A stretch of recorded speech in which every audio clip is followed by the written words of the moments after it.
দল মত জাতি বর্ণ ধর্ম নির্বিশেষে আজকের এই অনুষ্ঠান। রমজান শুধুমাত্র মুসলমানদের, কোরআনে কারীম শুধুমাত্র মুসলমানদের জন্য নয়, এটা মানুষের জন্য। কি রোজা রাখতে হলে ঈমান ছাড়া রোজা হবে?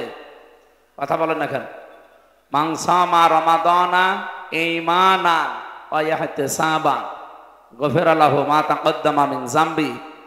নবীজি বলেন, যে ব্যক্তি রমজান মাসে ঈমানের সাথে এবং ইহতিসাব মানে হিসাব নিকাশ করে করে এই দুইটা শর্ত মেনে যারা রোজা রাখতে পারে, গফিরা লাহু মা তাকদ্দামা মিন যামবিহি, তার পেছনের যত অপরাধ ছিল সব আল্লাহ মাফ করে দেয়। আর আমরা এটা জানি, যাদের অপরাধ মাফ হয়ে যায়, এই যে পুলিশ যারা বসে আছে, এনাদের এখানে থানা আছে না? এই এলাকায় যারা ক্রিমিনাল, যারা অপরাধী, দেখবেন ওনাদের থানায় একটা চার্ট টাঙানো আছে যে এই এই লোক এলাকায় অপরাধী। ওদেরকে যদি ধরতে পারে জামায় আদর করে নিয়ে যাবে না, পিটাবে, যদি যেতে না চায় ধাক্কা দেবে, হাঁকাবে, বিভিন্ন কায়দা আছে ওনাদের। এখন এই যে পুলিশের এই ধাক্কা, হাঁকানো, পিটানো, ওখানে নিয়ে যাওয়ার পরে যদি উনি জামিন পেয়ে যায়, থানায় ওনার নামটা লেখা আছে, ওইটা কি ওনারা কেটে দেবে? না। যদি আবার অপরাধ করে আর একবার লেখা হবে, আবার অপরাধ করলে আবার লিখবে। আল্লাহ তাআলা বলেন, আমার নিয়মটা আলাদা। আমার বান্দা বান্দিরা ভুল করে, অপরাধ করে, যদি একবার তাওবা করে জীবনের মতো ফিরে আসতে পারে, ওর অপরাধীর খাতায় আমি আর নামটা রাখি না, পুরাটা ডিলিট করে দিয়ে যত অপরাধ ছিল ওই জায়গাটা নেকি দিয়ে পাল্টিয়ে দেয়। জবান খুলে বলেন আলহামদুলিল্লাহ। এই সুযোগ আল্লাহ সবাইকে দেয়নি, যারা তাওবা করে তাদের জন্য। এই জন্য ইস্তেগফার আর তাওবা এই দুইটা কিন্তু এক জিনিস না। আপনি ইস্তেগফার সব সময় পড়েন, আস্তাগফিরুল্লাহ আস্তাগফিরুল্লাহ পড়ে, গুনাহ মাফ হবে। কিন্তু তাওবা করলে শুধু গুনাহ মাফ হয় না, ইল্লা মান তাবা ওয়া আমানা ওয়া আমিলা আমালান সালিহা ফাউলাইকা ইউবাদদিলুল্লাহু সাজ্জিআতিহিম হাসানাত। সূরা তাওবার এটা ৭০ নম্বর আয়াতে আছে।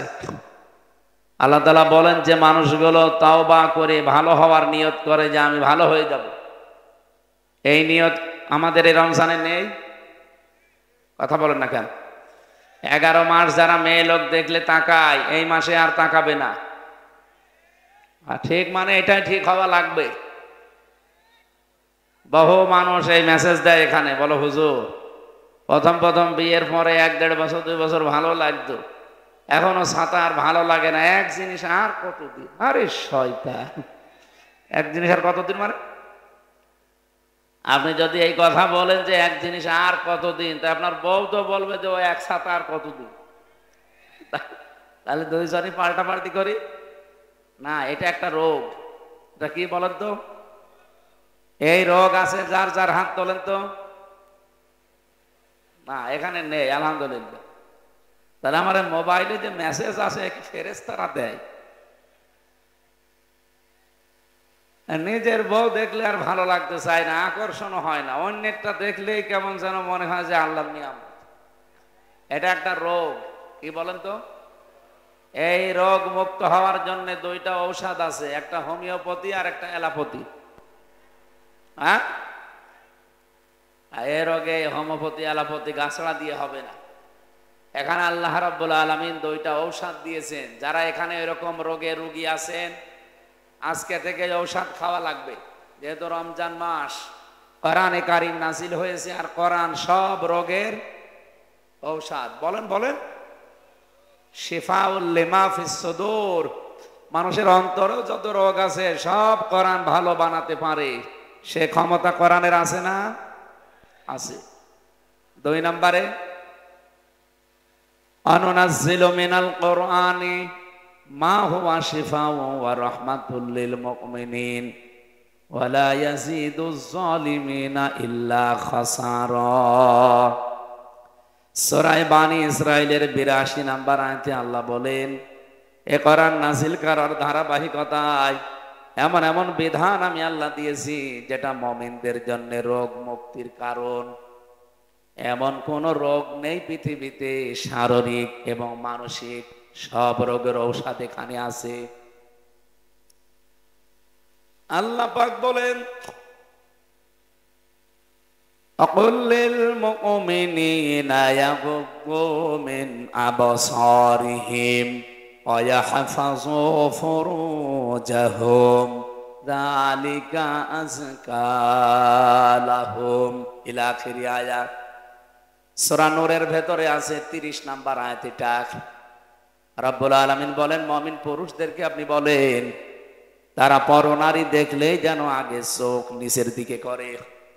তাহলে প্রথম ঔষধ, মেয়ে লোক দেখলে সে যেই হোক চোখ নিচের দিকে করা লাগবে। শুধু 14 জন মহিলা বাদ দিয়ে কয়জন? এই ক্লাস চলছে, এটা জবাব দিতে পারেন না? কয়জন বলেন? 14 জনের ভেতরে আপনার মা আছে, আপনার বোন আছে, আপনার মেয়ে আছে, আপনার খালা আছে, আপনার ফুফু আছে। এদের দিকে যদি তাকায় কোনো মানুষ, যত খারাপ হোক, খারাপ নিয়ত নিয়ে তাকায়, নিজের মায়ের দিকে কোনো খারাপ নিয়ত নিয়ে কেউ তাকায়? সূরা নিসার 21 নম্বর আয়াতে এই তথ্যটা পাবেন। এরকম 14 জনের নাম আপনি দেখে দেখে মিলিয়ে দেখবেন যে এদের দিকে তাকালে অসুবিধা নেই। বাকি যারা দুনিয়াতে আছে সে যেই হোক, ওটা যদি পরিমণি হয় তাকানো যাবে না, হালকা যাবে নাকি? না, একবার যদি চোখ পড়ে যায় অসুবিধা নেই। প্রথম নজর মাপ, পরের নজর পাপ। এই জন্য এরকম কিছু যদি সামনে পড়ে একবার তাড়াতাড়ি দেখে চোখ ফিরিয়ে নেবে, নাকি 1 মিনিট? বলে একবার দেখা যখন জায়েজ আছে, একবার আমি 1 মিনিট তাকিয়ে থাকলাম না। চোখ যদি এরকম পড়ে যায় সঙ্গে সঙ্গে নিচের দিকে করবেন। আমি আবার বলছি, মেয়ে লোকের দিকে তাকানো যাবে না তা না। কয়জন বলেন বলেন? 14 জন বাদ দিয়ে দুনিয়ায় কোন মহিলা যদি সামনে পড়ে, সে যেই হোক, ও যদি চাচাতো বোন হয় হবে না, মামাতো বোন। অনেকে মনে করে ভাবি তো মায়ের মতো, এ আর কি, অসুবিধা নেই। কে বলিস আপনাকে? আপনার ভাই মরে গেলে যে ভাবির সাথে আপনার বিয়ে জায়েজ আছে আপনি টের পাচ্ছেন। আপনার বাবা মরে গেলে আপনার মায়ের সাথে আপনার বিয়ে জায়েজ আছে। বুঝতেছেন কথা? বুঝতেছেন? তাহলে উল্টা পাল্টা ফতোয়া বের করবেন না যে ভাবি আমার মায়ের মতো। কিসের মায়ের মতো? এগুলো সব শয়তান শিখিয়েছে আপনাকে। এই পৃথিবীতে পুরুষ মানুষের জন্য সবচাইতে ভয়ঙ্কর হচ্ছে 2 জন নারী। নবীজি বলেন এরা মৃত্যুর মতো, একটা ভাবি আর একটা শালী। ভাবি আর শালী যাদের আছে হাত তোলেন তো। ওই এলাকায় বিয়ে শাদী বন্ধ হয়ে গেছে। ঠিক আছে, আল্লাহর ওলি এখানেও আছে। খুব চিন্তা ভাবনা কিন্তু এই 2 জায়গায় ঈমান রাখা এখানে বড় কঠিন হয়ে দাঁড়ায়। কারণ শয়তান এই জায়গায় এত বড় বড় জাল পিছায়, আপনি সে জাল থেকে মুক্ত হওয়া বড় কঠিন। নেক্সট সুরতে শয়তান এখানে এসে ধোকা দেয় যে শালী ছোট বোনের মতো। এই জায়গা আছে বউ ধুয়ে শালী নিয়ে আল্লাহ রাস্তা চলে গেছে। এই জন্যে একজন পুরুষের জন্যে ইমানের বড় পরীক্ষা কয়জন মহিলা বলেন তো? আরো জোরে বলেন।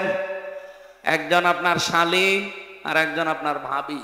নবীজি বলেন দুইটাই মরণের সমতুল্য। মৃত্যু দেখলে মানুষ যেমন ভয় পায়, এই দুইটার থেকে যেন এরকম ভয় পায়। এই কথা বুঝতেছেন? এই বসুক, ওর যদি ভালো লাগে মাটিতে বসতে, আপনার সমস্যা কি? হ্যাঁ, বাড়িতে যে পোশাক ধুয়ে দেবেন। ঠিক আছে, বসুন বসুন। দ্বিতীয় নম্বর, একজন মেয়ে লোকের জন্য 2 জন পুরুষ মানুষ সবচাইতে বড় ভয়ঙ্কর। এদের কাছে ঈমান রাখা না রাখা কষ্ট হয়ে পড়বে।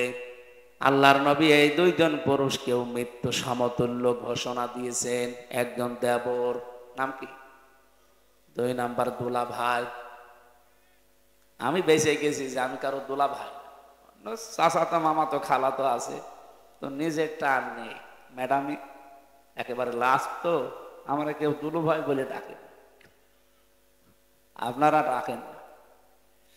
দোলা ভাই যাদের আছে মেয়েরা সাবধান থাকবেন এই জায়গায়। মা এখানে দায়িত্বশীল যারা বাবা বড় ভাই এরা কিন্তু গুনাহগার হয়ে যাচ্ছে আমরা। আমার নিজের ছোট বোনকে বাবা তার মেয়েকে দোলা ভাইয়ের কাছে আল্লাহ রাস্তায় দিয়ে উনি সুবহানাল্লাহ তাসবিহ টিপতেছে।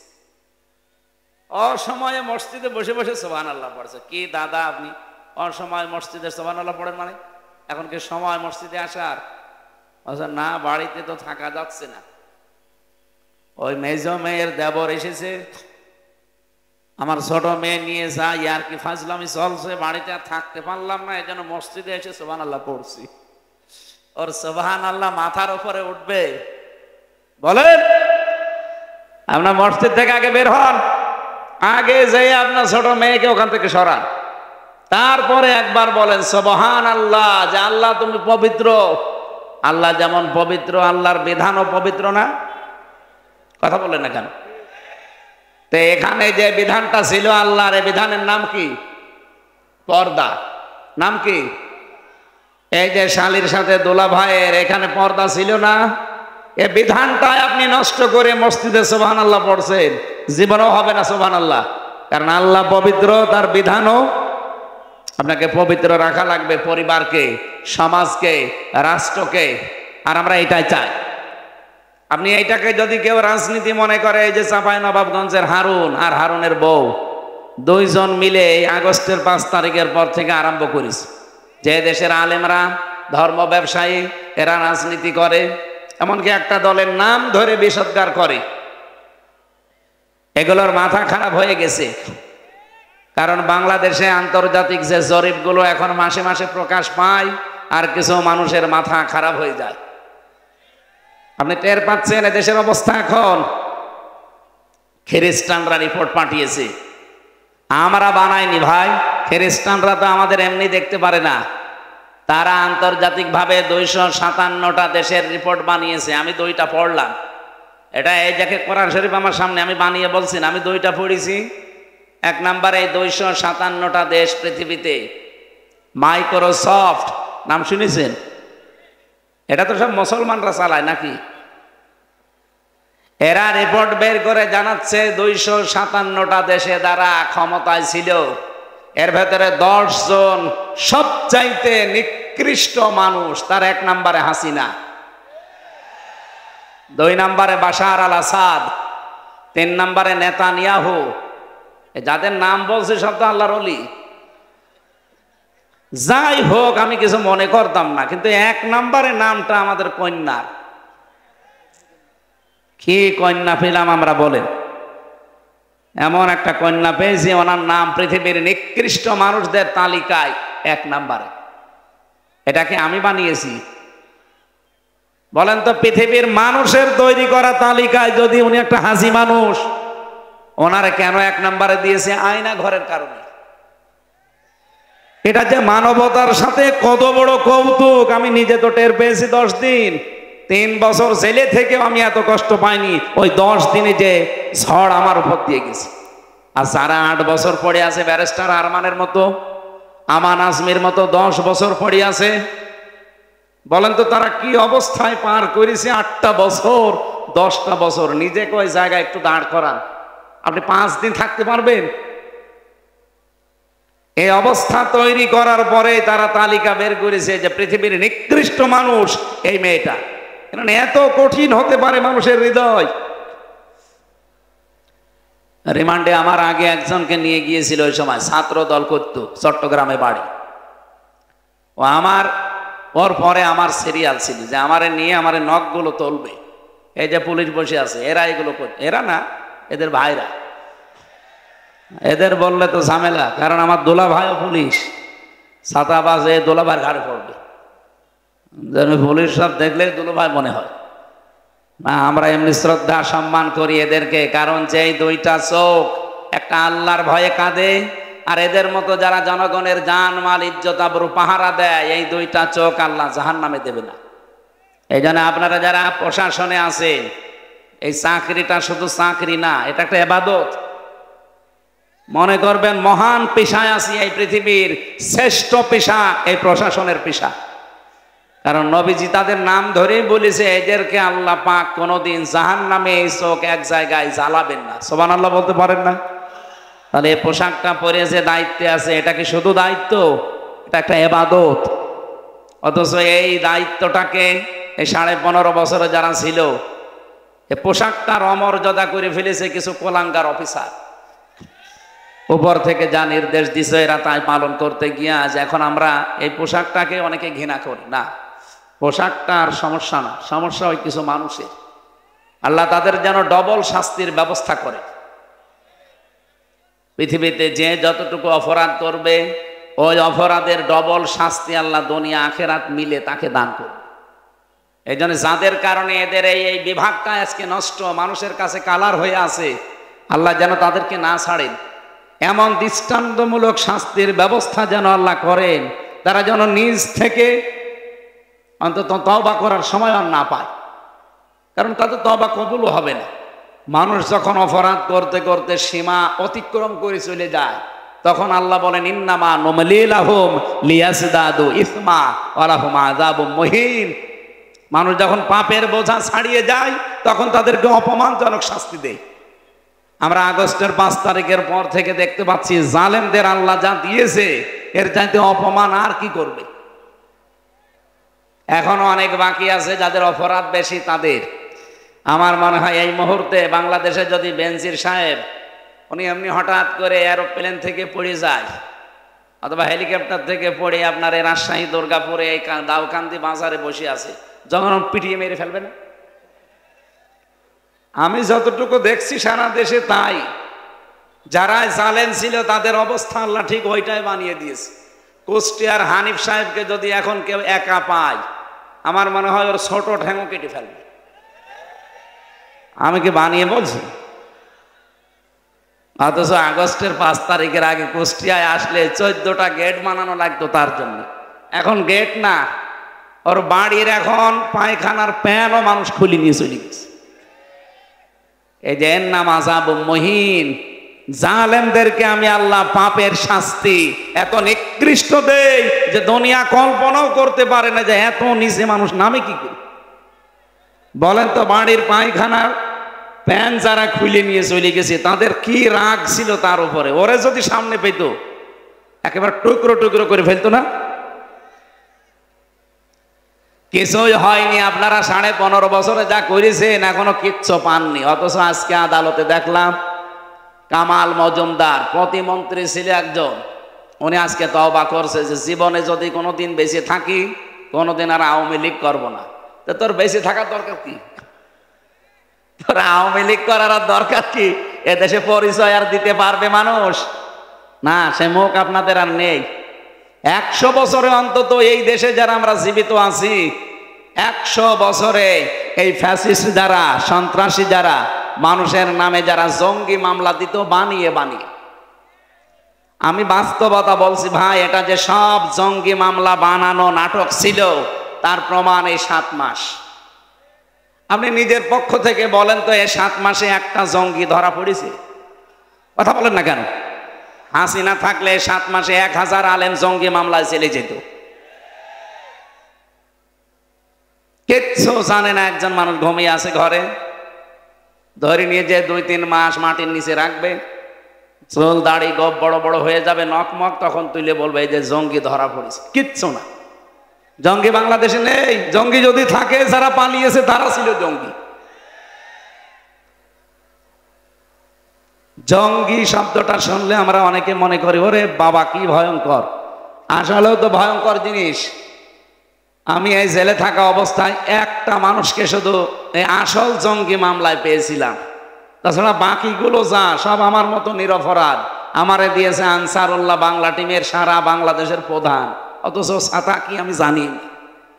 আমারে যদি তাও একটু হালকা পাতলা বলতো যে জামাত ইসলাম করে, তাও তো একটু হালকা সত্য হইতো। আর আমারে দিয়েছে আনসারুল্লাহ বাংলা টিমের সারা বাংলাদেশের প্রধান, আমি তো কিছু জানি না ওই বিষয়ে। আমাকে মেরে ফেললেও তো কিছু পাবেন না। রিমান্ডে 10 দিন একাধারে শুধু এই প্রশ্নই করি, বলেন কে কে কোথায় আছে। আরে ভাই আমি তো চিনি না কাউ, কি বলবো আমি? আর আমি আন্দাজে একজনের নাম বলে তারা বিপদে ফেলবো। একজনকে পেয়েছিলাম আব্দুল মতিন, হচ্ছে আল্লাহ দলের সভাপতি সারা বাংলাদেশে, 17 বছর জেলে আছে। পরে একদিন বললাম, ভাই আপনি তো সভাপতি আল্লাহ দলের, সেক্রেটারি কে? বলছে আমার ছেলে। ও সভাপতি, ওর ছেলে সেক্রেটারি, আর কেউ নেই সারা বাংলাদেশে, ওদের আর কেউ নেই, ওরা 2 বাপ বেটা, 2জনই ছেলে। এই হচ্ছে জঙ্গির নাটক। আমি রমজান মাসে রোজা ছিলাম সারাদিন, কোরআন শরীফ আমার সামনে, সত্যি আমি মাথায় নিয়ে বলতে পারি। রিমান্ডে আমি গোপন কথা ওদের শুনেছি, ওরা নিজেরাই বলছিল এই যে আসাদুজ্জামান কাউন্টার টেররিজমের, আর মনিরুল ইসলাম, আমার দায়িত্বে যারা ছিল আসাদুজ্জামান, আব্দুল মান্নান, শেখ ইমরান, এই মানুষগুলো আমি নিজে দেখেছি, ওরা বসে বসে বলা কাওয়া করছে যে এইভাবে আর কতদিন, আর কত মানুষকে এভাবে ফাঁসাবো, নিজেরা বলছিল। ওরা মনে করছে যে আমারে নিয়ে আসেনি, অথচ আমার চোখ বেঁধে, হাত পেছনে বেঁধে, আমার মাথায় দড়ি দিয়েছে, এক ঘরের ভেতরে রেখেছে, ওদের মনে নেই। ওরা বসে বসে পাশের রুমে এই গল্প করছে, সবগুলো আমি ওই দিন শুনেছি। আপনার বিশ্বাস না হলে একটা পুলিশকে ধরে একা একা জিজ্ঞেস করেন, ওরা বলবে। এগুলো সব বানানো নাটক ছিল, কারণ নাটক লিখতো যে মহিলা, সে মহিলা পালিয়েছে। আর এই নাটকগুলো যারা মঞ্চস্থ করতো তারা এখন সবই পালিয়েছে। এই জন্য এদেশে আর জঙ্গি নেই। কি এরপরও দাদা মোদি কয়েকদিন আগে গিয়েছিল ট্রাম্পের কাছে যে আমাদের দেশে জঙ্গি আছে, এই মিথ্যা সিত্তা বানিয়ে তার কাছে শোনাবে। ডক্টর মোহাম্মদ ইউনূস ও কায়দা করে ঠিক ওই দিনই বিশ্বের আন্তর্জাতিক মিডিয়াগুলো নিয়ে আয়না ঘরে গেছে। ও যেই দিন গেছে, মোদি গেছে একেবারে জায়গা মতো, আর এ গেছে জায়গা মতো। ট্রাম্প যে কিছু বলবে, আন্তর্জাতিক মিডিয়া সব দেখাচ্ছে, এই দেখেন আয়না ঘরের কি অবস্থা। জাতিসংঘ রিপোর্ট পেশ করে দিয়েছে, ট্রাম্প যাতে মাতাল হলো তাহলে ঠিক আছে। বলছে মোদি আপনি আমার বন্ধু ঠিক আছে, কিন্তু কি দেখছি, ডক্টর মোহাম্মদ ইউনূস সাধারণ মানুষ না, ও আন্তর্জাতিক খেলোয়াড়। আপনি তো চার দোকানদার, আর সে নোবেল প্রাইজ প্রাপ্ত মানুষ। মোদি চার দোকানদার ছিল, এটা মিথ্যা কথা? হ্যাঁ, কোথায় চায়ের দোকানদার আর কোথায় নোবেল বিজয়ী? দুইজনের ব্রেন কিয়ামত পর্যন্ত এক হবে? ওদের ব্রেন শুধু মিথ্যা কথা বলা, কারণ গরুর মদ খায় তো। হ্যাঁ, সত্য যেটা সেটা বলছি, ওরা গরুর মদ খায় না, এই জন্য ওদের ব্রেনের ভেতরে শুধু মিথ্যা কথা। আন্তর্জাতিক রিপোর্ট বের হচ্ছে, পৃথিবীতে 257টা দেশ সবচাইতে বেশি মিথ্যা তথ্য ছড়ায় ভারত। আমি ভারত বিদ্বেষী না, ভারতে আমার হাজারো মুসলমান, অনেক হিন্দু ভাইরা আছে, কিন্তু উগ্র যারা এই মোদি দাদার মুরিদ, এদেরকে তো মেনে নেওয়া সম্ভব না। এই মানুষগুলো নাকি মাটির নিচে, এরা এখন মন্দির খোঁজে, তাও যেখানে সেখানে না, যেখানে মসজিদ সেই জায়গায় নাকি 500 বছর আগে মন্দির ছিল। পিটিয়ে সোজা করা দরকার শয়তানগুলো। পৃথিবীর মানুষেরা মাটির নিচে পায় তেল, গ্যাস, সোনা, রূপা, আর শয়তানরা শুধু মন্দির পায়। মিথ্যা কথা বানিয়ে বলার জন্য গেছে, আর একেবারে মুখের উপরে মনে হচ্ছে বাড়া ভাতে লবণ দিয়েছে, খা। ও বলেছে যে মোদি এটা তোমার ব্যাপার আর হাসিনার ব্যাপার, এ বিষয়ে আমাকে কথা বলবা না। আমি বলবো কি, ইউনূস কি খেলা খেলেছে দেখেছো? আমি এখন মুখ খুললে সারা বিশ্ব থেকে আমার উপরে চাপ আসবে। বাস্তবতা এইটাই। আমি যে কথা বলছিলাম, এই যে আয়না ঘরের এই বিষয়টা, এই মানুষগুলো এত কঠিন আচরণ করতো। আমার আগে যে ছাত্র দলের যে ভাইকে নিয়ে গেল, ওর নখগুলো তোলার সময় আমাকে এসে চিৎকার করে করে কাঁদছিল আর বলছিল, ভাই আমার এরকম চেয়ারে বসিয়ে দিয়েছিল, দিয়ে চেয়ারের ওপরে হাত বাঁধা, পা বাঁধা, ক্লিপ দিয়ে আটক করে দেয়, গলার সাথে বেল্ট লাগানো, কালো কাপড় দিয়ে তো মুখটা বাঁধা, আর নড়াচড়া করার ক্ষমতা আছে আপনার? এই অবস্থা। হঠাৎ একটা সুইচে টিপ দেবে, একবারে 1 মিনিটে 120 বার ঘুরবে। আপনি বুঝতেছেন বাস্তবতা কি? নিজেকে দাঁড় করান তো আপনি। 1 মিনিটে যদি 120 বার হয়, 1 সেকেন্ডে কয়বার? অথচ মাথাটা কি চক্কর দেয়, 1 মিনিট পরে মনে হবে আমি 8-10টা দুনিয়া দেখতে পাচ্ছি। এর ভেতরে ফ্রন্টাল লব আছে। যারা বিজ্ঞানী, যারা এই যে চিকিৎসা নিয়ে কাজ করে, দেখেন মাথার ভেতরে আল্লাহ ফ্রন্টাল লব দিয়েছে, প্যারাইটাল লব দিয়েছে, অক্সিপিটাল লব দিয়েছে, টেম্পোরাল লব দিয়েছে, এরপরে মোটর কর্টেক্স দিয়েছে, সেন্সরি কর্টেক্স দিয়েছে, লব দিয়েছে। রাজশাহী বিভাগ তো চিকিৎসায় অনেক উন্নত। যারা ডাক্তার আছে জিজ্ঞাসা করেন কি সূক্ষ্ম জিনিসের ভেতরে। 1 মিনিটে 120 বার ঘুরলে আপনি এমনি 8-10টা দুনিয়া দেখবেন। এরপরে মেশিন আমাকেও দেখিয়েছে, এরকম একটা মেশিন নিয়ে আসে, হাতের সাথে পায়ের সাথে লাগানো, শুধু একবার টিপ দিলে নখগুলো সব একবারে খুলে চলে আসবে। আমি যদি মিথ্যা বলি, কোরআন শরীফ আমার সামনে, পুলিশকে জিজ্ঞাসা করেন, ওরা যদি ওইরকম দায়িত্বে থাকে জিজ্ঞাসা করেন,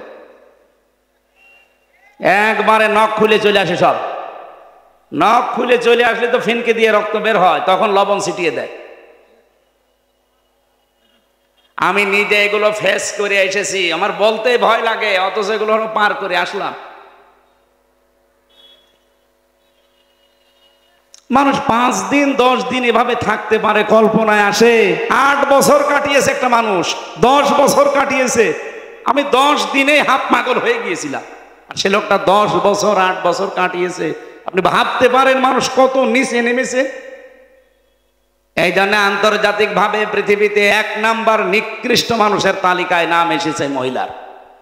2 নম্বরে নাম পেয়েছি বাশার আল আসাদ, কয়েকদিন আগে পালিয়েছি। 3 নম্বরে নেতানিয়াহু, এটা হাজার হাজার লক্ষ লক্ষ মুসলমানদেরকে বিনা কারণে তাদের বাড়ি ঘর থেকে উৎখাত করছে, দুনিয়া থেকে বিদায় করছে। এটা 1 নাম্বার রিপোর্ট। 2য় নাম্বার রিপোর্ট পেয়েছি 257টা রাষ্ট্রের ভেতরে বাংলাদেশ দিয়ে তার একটা রিপোর্ট দিয়েছে। ভাই এগুলো পড়বেন। আমি দেখেছি এই রিপোর্টে আগস্টের 5 তারিখের আগে মাত্র 100 জনের 15 জন মানুষ চাইতো যে দেশে ইসলাম কায়েম হোক। কতজন? 100 জনের মাত্র 15 জন। তার ভেতরে হয়তো এই ভাই একজন হবে।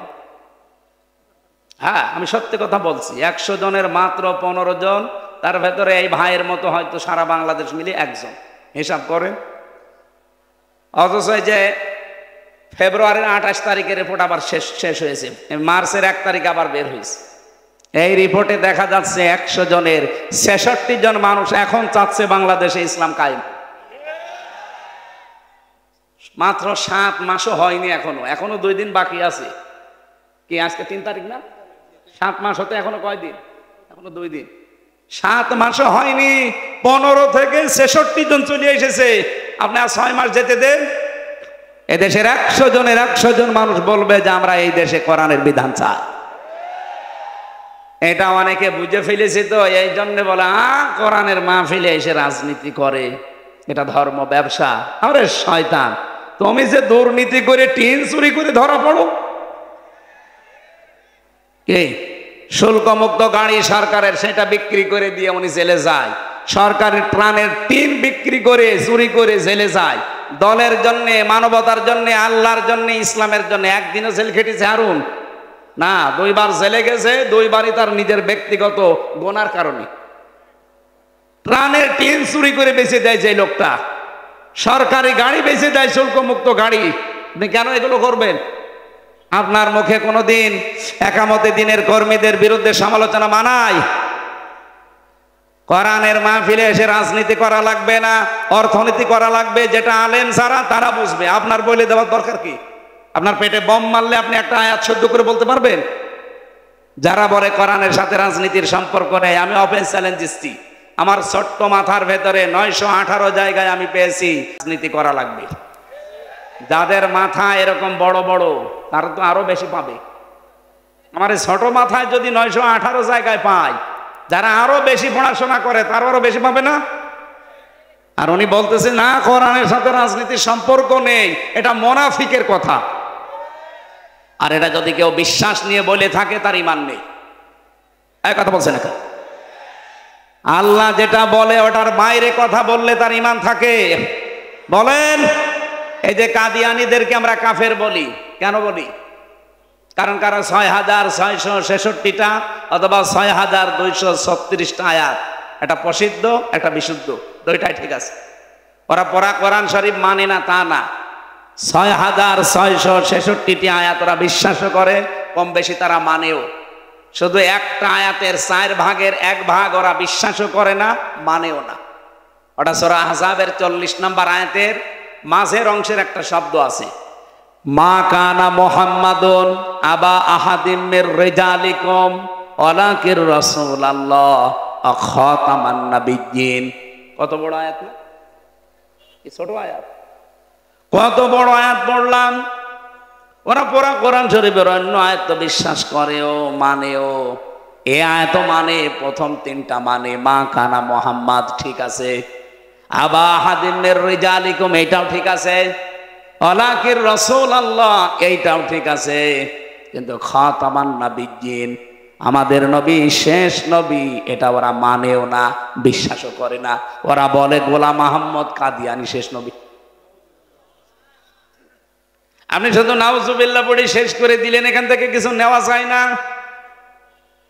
কোরআন শরীফে আমি নিজে দেখেছি ওদের কাদিয়ানীদের মসজিদ ঢাকার বকশীবাজারে ওই যে আলিয়া মাদ্রাসার পাশে আহমদিয়া জামাতের মসজিদ আছে, গেটে একজন দারোয়ান বসে আছে, যারে তারে ঢুকতে দেয় না। ওদের বিশ্বাসে যারা বিশ্বাসী তাদেরকে ঢোকায়।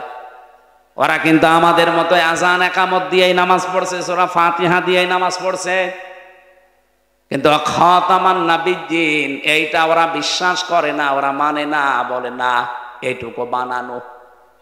কোরআনে কারিমের শুধু এতটুকু একটা শব্দ, 4টা মাত্র অক্ষর, খ আলিফ তা মিম, খাতাম। খাতাম মানে শেষ। এই শেষ শব্দটা ওরা মানতে চায় না।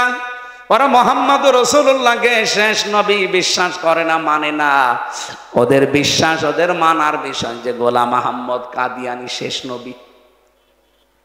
এতটুকু অস্বীকার করার কারণে যদি ওরা কাফের হয়, কাদিয়ানীদের সাথে মুসলমানদের ছেলে মেয়ে বিয়ে দেওয়াও জায়েজ নেই, এটা আলেমরা জানিয়েছে। তামাম দুনিয়ার সব আলেমরা একমত যে কাদিয়ানীদের সাথে ছেলে মেয়ে বিয়ে দেওয়া যাবে। ইহুদিদের সাথে যাবে, খ্রিস্টানদের সাথে যাবে, হিন্দুদের সাথে যাবে। বলেন বলেন, ওদের সাথে যদি না যায়, এতদিন আপনি মিথ্যা কথা মানুষকে জানালেন কেন যে আমাদের সাথে স্বামী স্ত্রীর সম্পর্ক? বলেন, দুনিয়ায় একদিকে হয়ে যেতে পারে, ও দাদার সাথে তো আমাদের কন্যার বিয়ে জীবনও সম্ভব না, কারণ দাদা হচ্ছে ফুল হাতা আর আমরা হাফ হাতা। না, দাদা ফুল হাতা, এখন যদি হাফ হাতা করা লাগে এই বয়সে, হাজাম পাবেন কোথায়?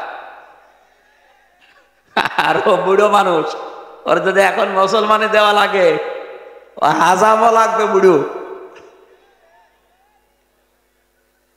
আর কেউ চোখ খুলে কাটতে পারবে ওই জিনিস? চোখ বন্ধ করে কাটা লাগবে। শেষে দেখা যাচ্ছে আগা কাটতে যে গোড়া কেটে যাচ্ছে। জীবনের মতো বিয়ে করা 7 মিনিট যাবে।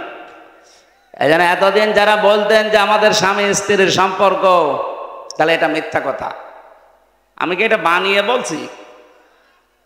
সূরা বাকারা 2 নম্বর পারা 14 নম্বর পৃষ্ঠার 4 নম্বর লাইনের 221 নম্বর আয়াতের মাঝের অংশে আছে, ওয়ালা তুনকিহুল মুশরিকিনা হাত্তা ইয়াকুমিনু।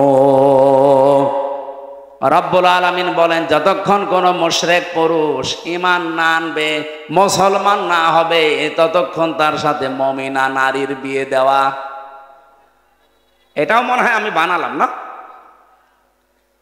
আমি এই আয়াত সামনে নিয়ে কিন্তু এই ফতোয়াটা দিলাম যে যতক্ষণ একজন মুশরিক, একজন কাদিয়ানী, একজন ইহুদি, একজন খ্রিস্টান এরা মুসলমান না হবে, ততদিন পর্যন্ত তাদের সাথে কোনো মুমিনা নারীর বিয়ে দেওয়া, এক কথা বলেন না কেন, জায়েজ আছে।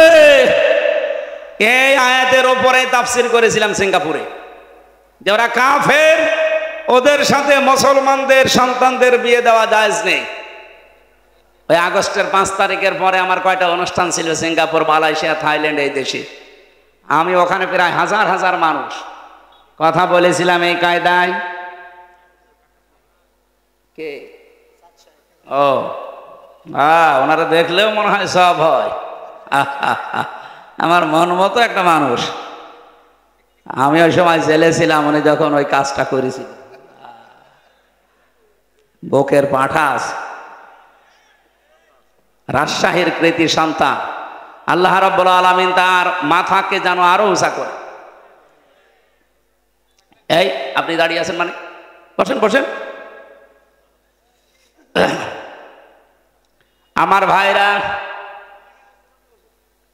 যেই কথাটা তুলছিলাম, পৃথিবীর নিকৃষ্ট মানুষদের তালিকায় যাদের নাম এসেছে শুধু আয়না ঘরের এই নির্যাতনের কারণে, বিশ্বের আন্তর্জাতিক মিডিয়াগুলো কিন্তু আজ এগুলো দেখিয়েই দিয়েছে অলরেডি। আমরা যারা এখানে আছি, আমরা এমন একটা দেশ তৈরি করতে চাই কিয়ামত পর্যন্ত বাংলাদেশে যেন কেউ আয়না ঘর বানাতে না পারে। এ দাবির পক্ষে আপনারা নেই? কারা কারা আছেন? লিল্লাহে তাকবীর। দেখেন তো হাত তোলেনি কে? যেটা তুলবে না ওটা আয়না ঘরের পক্ষে।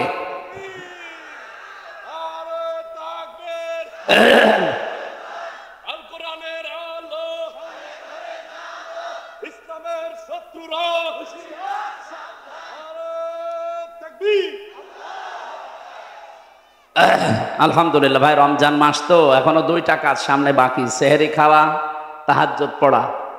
এই জন্য আমরা বেশি রাত করতে পারবো না, খুব তাড়াতাড়ি শেষ করব।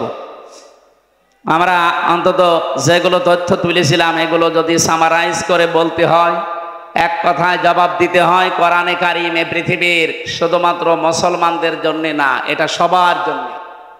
এই জন্য অন্য ধর্মের মানুষও, দুর্গাপুর নামটা দেখে মনে হচ্ছে অন্য ধর্মের মানুষ এখানে আছে। এই জন্য অন্য ধর্মের মানুষও যদি এই দেশে এখানে থেকে থাকেন, আপনাদেরকে ওয়েলকাম জানাচ্ছি, স্বাগতম জানাচ্ছি। আজকের এই অনুষ্ঠান শুধুমাত্র মুসলমানদের জন্য না, এটা সবার জন্য। এক কথা বলে না কেন? মানুষ পদবাচ্যে যারা বিবেচিত, সবার জন্য আজকের এই অনুষ্ঠান। কথা বলেন ঠিক কিনা? ধর্ম যার যার উৎসব, সবার এই কথা বলা যাবে না। এটা উৎসব না, এটা কোরআনের অনুষ্ঠান, এটা সবার জন্যে।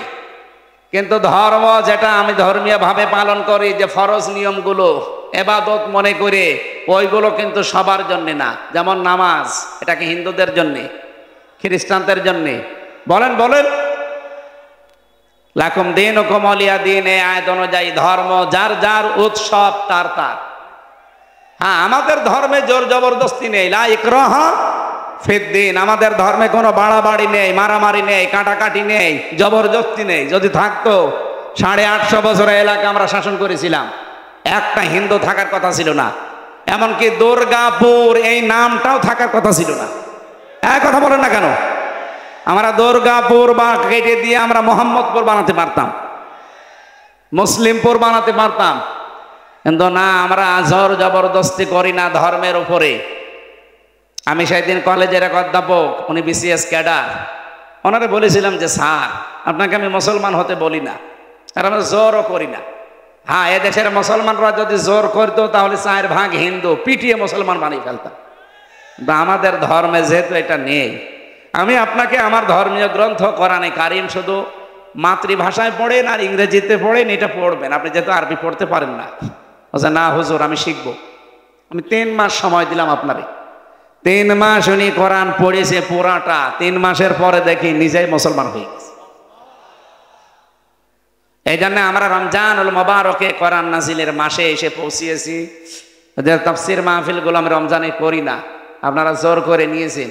এটা রমজানের আগে ছিল 27 তারিখে ফেব্রুয়ারি, ওটা আমি সময় দিতে পেরেছিলাম না, বাইরের দেশে যাওয়ার একটা ছিল। আমি এই কারণে সিরিয়ালগুলো এলোমেলো হয়ে গেছে। রমজানে এখন বাধ্য হয়ে আমার মা বাবা, এমনকি ম্যাডামও রাগ করছে যে সারা জীবনই বাইরে থাকো, রমজানেও থাকবা না।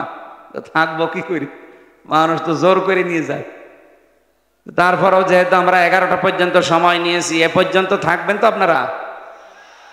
আলহামদুলিল্লাহ। আমি এর ভেতরে সামারাইজ করে আয়াতের মূল শিক্ষা নিয়ে বাড়ি যেতে পারবো ইনশাআল্লাহ।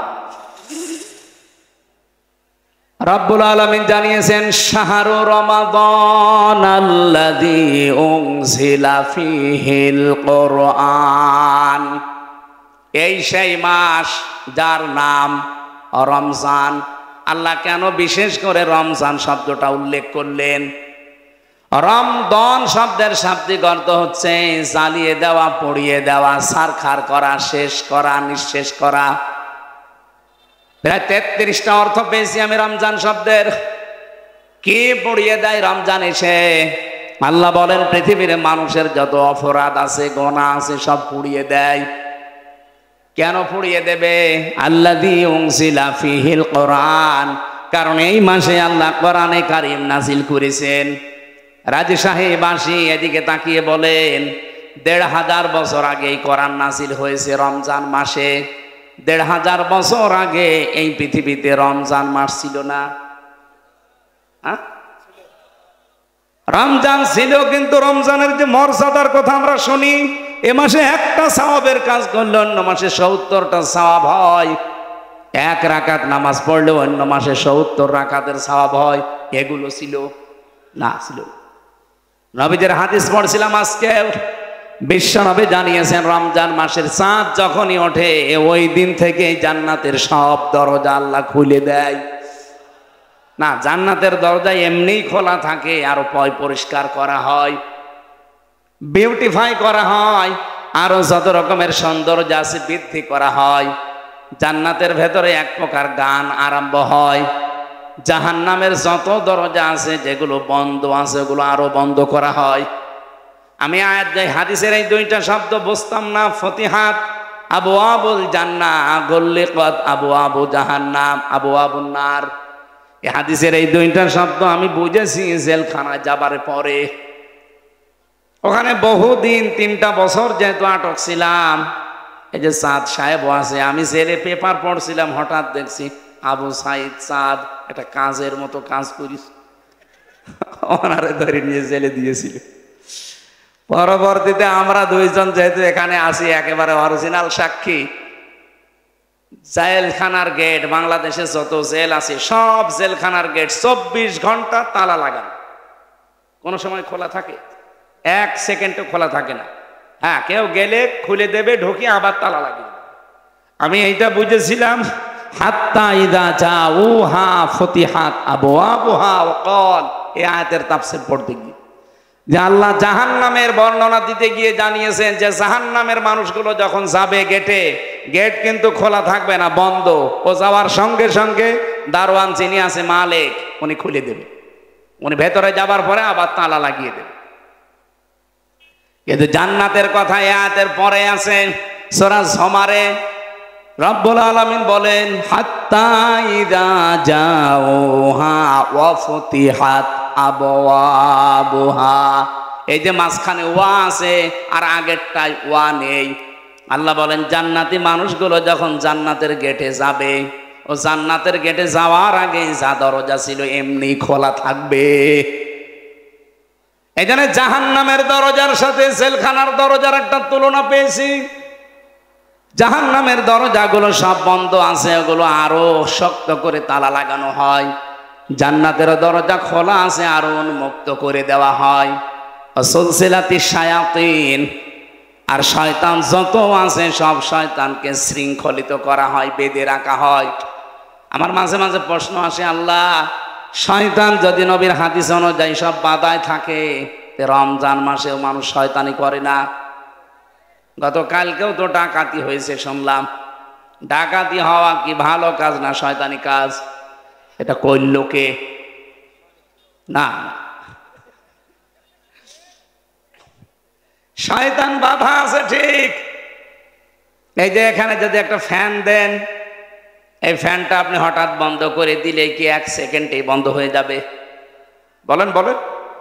সুইচ অফ করার পরেও কিন্তু 1-1.5 মিনিট ঘুরতেই থাকবে। আপনি লোহাকে গরম করে রেখে দেন, 1 মিনিটেই ঠান্ডা হয়ে যাবে না, কয়েক মিনিট সময় লাগবে। কথা বলেন ঠিক কিনা? আমরা যারা 11 মাস অপরাধে লিপ্ত থাকি, গোনার কাজকে গোনাই মনে করে না, এই মানুষগুলো 11 মাস অপরাধ করতে করতে করতে রমজান এসে পৌঁছায়। রমজান মাস আসলে যেহেতু শয়তান বাধা পড়ে যায়, শৃঙ্খলিত হয়ে যায়, এই মানুষটার ভেতরেও শয়তানি আর কাজ করে না। 11 মাস যে ফোর্স ছিল, এই ফোর্সটা তো আর বাধা নেই, চলতেই থাকে চলতেই থাকে। এই জন্য 1 মাস পার হয়ে যায়, শয়তান আবার ছাড়া পায়, ও আবার তখন গিয়ে আরে পা দেয়। আমরা যেন এই কাজ আর সামনে না করি। রমজান এসেছে আমাদেরকে বেঁধে ফেলার জন্যে, সংযমী হওয়ার জন্যে। আল্লাহ পাক বলেন, রমজান এই কোরআন শরীফ আমি নাজিল করলাম, এর আগেও তো রমজান ছিল, এর দাম ছিল না, শয়তান বাধা হইতো না এর আগে রমজানে। জান্নাতের দরজাগুলো আরো বেশি উন্মুক্ত করা হতো না, জাহান্নামের দরজাগুলো আরো এইটে দেওয়া হতো না। খালি মাত্র কোরআনের কারণে এই যে এইগুলো সব আমি করি, এত মর্যাদা দিয়েছি কোরআনের কারণে রমজানকে। রাব্বুল আলামিন বলেন, রমজানের দাম এত বাড়ার পেছনে কারণ হচ্ছে যেহেতু কোরআন, তোমাদের উচিত হবে রমজানে কোরআনের সাথে সম্পর্ক বৃদ্ধি করে রমজানের আসল ফায়দা হাসিল করা। দুঃখজনক হলেও সত্য, 2 দিন পার হয়ে 3 দিন চলছি আমরা, অথচ এখনো অনেক মানুষ কোরআনের কাছে আসা আরম্ভ করেনি। আরে বিয়েতে যারা বরযাত্রী যায়, 1000 বরযাত্রীর কোনো দাম নেই বর ছাড়া। কথা বলেন না কেন? না, এখান থেকে একটা মাসলা যেহেতু মনে এসেছে বলছে, এদিকে তাকান। যদিও বিয়েতে বরযাত্রী যাওয়া মুসলমানদের জন্য জায়েজ নেই, এটা হিন্দুদের কালচার। ওরা বিয়ের দিনই মেয়েকে যা দেবে সব দিয়ে দেয়। কি কথা বুঝতেছেন? বরযাত্রী যাওয়া এটা মুসলমানদের ধর্মে আছে? নেই। মুসলমানদের আছে অলিমা। কি আছে? বলেন বলেন বলেন তো, অলিমা ছেলের বাড়ি হয় না মেয়ের বাড়ি? ছেলের বাড়ি। অথচ আমাদের দেশে পুরা ইসলাম আমরা পাল্টিয়ে ফেলেছি, অলিমার খবর নেই। এখানে অধিকাংশ মানুষ বিয়ে করার সময় বরযাত্রী নিয়ে যাচ্ছে মেয়ের বাড়ি 200-300। আজকের প্রধান অতিথিকেও জিজ্ঞাসা করেন, উনি অলিমা করেছে না বরযাত্রী নিয়ে গেছে? বলেন কি? বিয়েতে যে বরযাত্রী নিয়েছেন না অলিমা করেছেন? দেখেন, মনেও ইসলাম মানে নাই। প্রধান অতিথি যদি না মানে, প্রধান বক্তাও মানে নাই, কারণ আমিও 10 জন নিয়ে গিয়েছিলাম। আমি ওই সময় এটা জানতাম না। আমরা যেহেতু এখন জানি, এখন থেকে আর কেউ বরযাত্রীর দাওয়াত দিলে যাবেন না, না আর কোনো সুযোগ নেই। এখন থেকে আর যাওয়া যাবে না, অলিমায় যাবেন। কি কথা বুঝতেছেন? বারবার বলছি এই কারণে, কারণ আমার 3টা মেয়ে, আমার ছেলে নেই, আমার বাঁচা লাগবে না। না, তারপরেও যেহেতু ইসলামে নেই, আমরা এটা আর সামনে যেন না করি। যেহেতু বুঝি যে বরযাত্রীর কোনো মূল্য নেই, 1000, 2000, 5000 হলেও যদি বর না থাকে, এমনকি যদি বর না এসে বরযাত্রী খাবার আগেই খেয়ে নেয়, মেয়ের বাবা আমার মনে হয় পিটিয়ে খাবার আবার বের করে নেবে। এ কথা বলেন না কেন? যেই দাম মর্যাদা, এত ইজ্জত রমজানের, সব গোনা পুড়িয়ে দেবে তারা আসল বরকে, সেইটাই আপনি জানেন না। তার সাথে আপনার সম্পর্ক ভালো না। কেন আজকে থেকে নিয়ত করা যাচ্ছে না, পাক্কা নিয়ত, যে 1 মাসের ভেতরে আল্লাহর কালাম আমি শিখবই। তাও যেমন তেমন ভাব না, এটা আমি শিখবো একেবারে শুদ্ধ করে। আমরা যারা মুসলিম আছি, অন্তত যে যেখানে আছি ওই জায়গা থেকে আজকে নিয়ত করে যান যে রমজানে আমি কোরআন শিখবই। অনেকে মনে করতে পারে আমার 70 বছর বয়স, আমার দাঁত পড়ে গেছে, আমার হবে হবে না। মানে আমার বাবার বয়স তো কত, এখন প্রায় 64-র উপরে হবে। উনি এখন কায়দা পড়া আরম্ভ করেছে আমার ছোট মেয়েটা দেখে দেখে। তোমার ছোট মেয়ে 4 বছর বয়সে যদি কোরআন পড়তে পারে, আর আমি 64 বছরও পড়তে পারবো না। মাঝে মাঝে আমার বাড়িতে বেড়াতে আসলে আমার মেয়ের ধরে, দাদা সূরা কাউসার বলেন তো। কাউসার বলে তোমার আব্বার ভাষায়। আমার আব্বার ভাষা বলেন, 3টা আয়াত পড়লে 9টা ভুল যায়। আমার ছোট মেয়েটা নাকি লজ্জা দেয়, আমার বলছে তোর এই মেয়ের কারণে আমার কোরআন এখন শেখা লাগছে। এখন একটা উস্তাদ ঠিক করেছে, এক হুজুর, মাসে মাসে তারা টাকা দিয়ে বলছে আমার শিখিয়ে দেন, অন্তত নাতির কাছে যে যেন লজ্জায় পড়তে না। লজ্জার খাতিরে তারপর এই বয়সে তো শিখতেছে, সবাইকে শেখা লাগবে ভাই। তালেবে এলেম শুধু 8 বছর 10 বছর বয়সের না। এ আবু সাইদ চাঁদ সাহেবের এখন মনে হয় 60 বছর 65 বছর, তাতে কি এই বয়সেও যদি শেখে উনিও তালেবে এলেম। আর তালেবে ইলম মরে গেলে তার কোনো হিসাব নেই, বিনা হিসাবে বিনা বিচারে জান্নাতে। এটা কিসের কারণে বলেন তো? রব্বুল আলামিন চারটা জাতির ঘটনা উল্লেখ করেছেন কোরআনে, এরপরে তিনি 4 জায়গায় দিয়েছেন সূরা কমারের ভেতরে।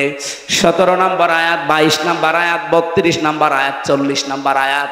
ওয়ালাকাদ ইয়াসসারনাল কুরআনা লিযিকরি ফাহাল মিন মুদ্দাকির।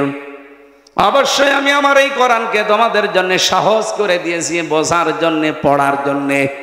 ফাহাল মিন মুদ্দাকির, এখান থেকে উপদেশ নেওয়াও সহজ। কেউ কি আছো যে কোরআন থেকে উপদেশ নিতে পারো? কে বলছেন? বলেন বলেন।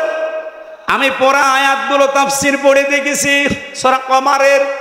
আল্লাহ এত বেশি আফসোস করেছেন এই আয়াতগুলো নিয়ে যে আমার বান্দাদের প্রতি আফসোস আমার। ফাল মিন মুদ্দাকির, এত সহজ করে দিলাম আমার এই বাণীটা, আমার এই কালামটা, এরপরও দেখি আমার অনেক বান্দা বান্দি না, এর কাছে আসে না, উপদেশও নেয় না। আমরা যে যেই বয়সের আছি ভাইরা, দল মত এই মুহূর্তে সব বাদ। আমি আল্লাহর কালামে 1 মাসে না শিখে মরতে চাই না। কি কথা বলেন না কেন? পুলিশ ভাইদেরকেও বলছি, সময় পেলে আগে এটা শিখে নেন। বয়স আপনার যাই থাক, এটা শেখাই লাগবে। কর্মজীবন যার যেটা আছে কোনো অসুবিধা নেই, যদি চুরি করা না হয়, ডাকাতি করা না হয়, ছিনতাই করা না হয়, মানুষকে ধোঁকাবাজি করে ফাঁকি দেওয়া না হয়, চাঁদাবাজি না হয়, যেভাবেই কর্মজীবনে আছেন যদি রাস্তা ঝাড়ু দেন, এটাও ভালো কাজ। যে যেই কাজে আছেন সবার কর্মজীবনের দাম আছে। আমার প্রত্যেকের ওপরে আমার আহ্বান, আপনারা এইটা এই রোজার মাঝে শিখবেন। এই পারবেন না? আল্লাহ বলছেন এটা সহজ, আপনি পারবেন না মানে? পুরা কোরআন শরীফ না পারলে অন্তত 10টা সূরা একটু টার্গেট নেন যে আপনি শুদ্ধ করে পড়তে চাই। আমি নামাজের ভেতরে যখন অর্থ ব্যাখ্যাটা মনে মনে ভেবে পড়বেন, দেখবেন নামাজের ভেতরে একটা আলাদা শান্তি পাবেন। বাংলা এটারে বলা হয় অনির্বচন সুখ। এখানে যারা বাংলার ছাত্র আছে, শব্দটা কিন্তু অনেক কঠিন। অনির্বচন সুখ, এটা পাওয়ার জন্য আপনাকে নামাজের ভেতরে খুশু তৈরি করা লাগবে। আর এটার একমাত্র পদ্ধতি কোরআন বোঝা, তাছাড়া আপনি পাবেন না। হযরতে ওমর ফারুক রাদিয়াল্লাহু তাআলা আনহু, উনি নামাজে দাঁড়ালে তেলাওয়াতে উনি কাঁদতেন। 3-4 কাতার মানুষ পেছনে শুনতে পেত ওনার কান্না। আর আমরা এমন নামাজ পড়ি, অনেকে নামাজের ভেতরে হাসে। কি আপনি নামাজের ভেতরে হাসতেছেন, টের পাচ্ছেন? আপনি কি বলেন? হ্যাঁ, টের পান না, এই জন্য আপনার হাসি আসে। হযরত ওমর এত জোরে কন্দন করতেন নামাজে তেলাওয়াত করতে করতে, 3-4 কাতার মানুষ শুনতে পেত যখন কাঁদতেছে। যখন পড়তেন জাহান্নামের আযাবের আয়াতগুলো, এমনি চোখ দিয়ে তার পানি চলে আসতো। আমরা ওই সিস্টেমে এগিয়ে যাই। এই পৃথিবীতে আমার যতটুকু ধারণা, কোরআন বুঝলে, পড়লে আর মেনে নিলে মানুষ এমনি অন্যায় ছেড়ে দেবে। আমার ভাইরা, রমজান মাসের যতগুলো উপকার আমি তাফসীরের ভেতরে পড়েছি এবং বিজ্ঞানের সাথে মিলিয়ে, তার ভেতরে একটা বলছি। এই এদিকে তাকান। এই 2017 সালে জাপানের এক বিজ্ঞানী, চিকিৎসা বিজ্ঞানী, উনি এই তথ্যটা দিয়েছে। উনি নোবেল পুরস্কার পেয়েছে। ইউশোনারি ওসামি এই লোকটার নাম। এই ছাতাদের নাম তো উলট পালট উচ্চারণ করতে মুখ বাঁকা হয়ে যায়। এই ইউশোনারি ওসামি, উনি 3.5 হাত বডি নিয়ে চিন্তা ভাবনা করে এই তথ্যটা বের করেছে। এই জন্য ওনাকে নোবেলও দিয়েছে। উনি বলছে শরীরের ভেতরে প্রায় 2 কোটি কোষ আছে। অটোফেজির নাম শোনেননি? এই 2 কোটি কোষ, এগুলো শরীরকে সুস্থ রাখার জন্য খুব দরকার। কিন্তু আমরা যে 11-12 মাস একাধারে খাবার খেতেই থাকি, এই একাধারে যারা খাবার খায়, এই কোষগুলো তখন পাশে একটা একটা করে বৃদ্ধি হতে থাকে। এই যে অতিরিক্ত যে কোষগুলো, এই কোষ 2 কোটির উপরে চলে গেলে এই 2টা রোগ আপনার শরীরে দেখা দেবে, মাস্ট বি। 1 নম্বরে ক্যান্সার আর 2 নম্বরে টিউমার। এই 2টা আপনার শরীরে দেখা দেবে যদি একাধারে খাবার খেতে থাকেন। চিন্তা করলেন যে এই কোষ মুক্ত করার জন্য কি করা যায় দেখি। 13টা বছর একাধারে গবেষণা করে উনি পেয়েছেন যদি কেউ 1 মাস একাধারে 12 থেকে 14 ঘন্টা না খেয়ে থাকতে পারে দিনের বেলায়, তখন ওর যে ন্যাচারাল ভাবে যে কোষগুলো তৈরি হয়ে আছে ওই কোষগুলো খাবার পায় না, তখন আস্তে আস্তে আশপাশে যা আছে খেতে আরম্ভ করে। ওই বৃদ্ধি হওয়া অতিরিক্ত কোষগুলো তখন খেয়ে খেয়ে 1 মাসের ভেতরে পুরাটা সাবাড় করে ফেলে। এই মানুষটাকে তখন ক্যান্সার এবং টিউমার থেকে আল্লাহ বাঁচিয়ে দেন। চিন্তা করলেন তথ্য পাওয়া যায় কোথায়? 4,500 ধর্মগ্রন্থ আছে দুনিয়ায়। কত? 4,500। অধিকাংশগুলো উনি মিলিয়ে দেখলেন যে কোনো তথ্য পাওয়া যায় কিনা ধর্মীয় গ্রন্থে। সর্বশেষ তিনি আমাদের মুসলমানদের কোরআনে সূরা বাকারার 284 নম্বর আয়াতের শেষের অংশে তিনি পেয়েছেন ওয়া আনতাসুমু খায়রুল লাকুম, তোমরা যদি রোজা রাখো তোমাদের জন্য ভালো হবে, উপকার হবে। এই যে খায়রুল লাকুমের ব্যাখ্যায় আমি পেয়েছি আল্লাহ 27টা বিধান এখানে দিয়েছেন উপকারের জন্যে। কেউ যদি রোজা রাখে দুনিয়াতে তার কমপক্ষে 27টা উপকার হয়, আর আখেরাতে হয় 9টা। সুবহানাল্লাহ বলতে পারেন না? আর বিজ্ঞানী উনি যতগুলো পেয়েছে তার ভেতরে 1 নম্বরে আপনাকে ক্যান্সার, টিউমার এগুলো থেকে যদি মুক্ত হতে হয়, এই রক্তের ভেতরে কমপক্ষে 5 প্রকার ক্যান্সার হচ্ছে এখন। কয় প্রকার? 5 প্রকার ক্যান্সার আমাদের রক্তের ভেতরে এখন হচ্ছে। 2 নম্বরে টিউমার হয় 2 প্রকার, একটা ভেসে ওঠে শরীরে, একটা ভেতরে থাকে। যে আমার একটা ভেসে উঠেছে, অনেকের হয়তো ভেসে ওঠে শরীরে, অনেকের ভেতরে থাকে। এটা থেকে মুক্ত হওয়ার একটাই রাস্তা আছে, এই রোজা। এছাড়া কোনো বিধান আর পৃথিবীতে নেই। কারণ মুসলমানদের এই ধর্মের ভেতরে যেটা পাওয়া যায় 1 মাস একাধারে দিনের বেলায় কমপক্ষে 30 দিন আমাদের না খেয়ে থাকা কি ফরজ? বলেন বলেন। এটা ফরজ আল্লাহ এমনি করেননি। যতগুলো ফরজ নিয়ম আমি কোরআনে পেয়েছি কোন ফরজ নিয়মের আগে আমার আল্লাহ কাতাবা আমি পাইনি। কিন্তু রোজার কথা বলতে গিয়ে আল্লাহ কাতাবা দিয়েছেন, ইয়া আইয়ুহাল্লাযীনা আমানু কুতিবা আলাইকুমুস সিয়াম। ও হে যারা ইমানের দাবি করো, রোজা নামে এই বিধানটা কিন্তু আমি আল্লাহ ফরজ করে দিয়েছি, এমনি না, লিখে দিয়েছি। আজকের এই জমিনটা যদি আমি চাঁদ সাহেবকে বলে জান দিয়ে দিলাম, আমার কথার কোনো মূল্য আছে না। কিন্তু যদি বলে এটা লিখে দিলাম সই স্বাক্ষর করে, এই যে দলিল আছে নেন স্টাম্প করা, এই জায়গার দাম নেই। আমি তো মানুষ একই, আগে শুধু মুখ দিয়ে বললাম কোনোই দাম নেই, আর পরে আমি লিখে দলিল করে দিয়েছি এই জমির দাম এখন 10 লাখ। এই কথা বলছেন না কেন? লোক আমি একই বিধানও দিয়েছি একই জিনিসের, কিন্তু একটা লিখিত আর একটা মুখের বলা। আগেরটার কোনোই মূল্য নেই মানুষের কাছে, পরেরটার মূল্য কত লাখ। আল্লাহ বলেন আমি দুনিয়ার অন্যান্য ফরজগুলো জিবরাইলকে বলেছি যা বলি দে, কিন্তু রোজা এটা আমি আরো সে নিয়ে এসে লিখে দিয়েছি 6 মাস। কয় মাস? 6 মাস উনি রোজা দিয়েছিলেন।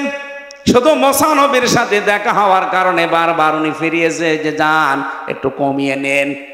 উনি 5 বার গিয়ে 5 মাস রোজা কমিয়েছেন। আর 1 মাস ছিল, ও মুসা নবী বলে না আপনি আবার যান।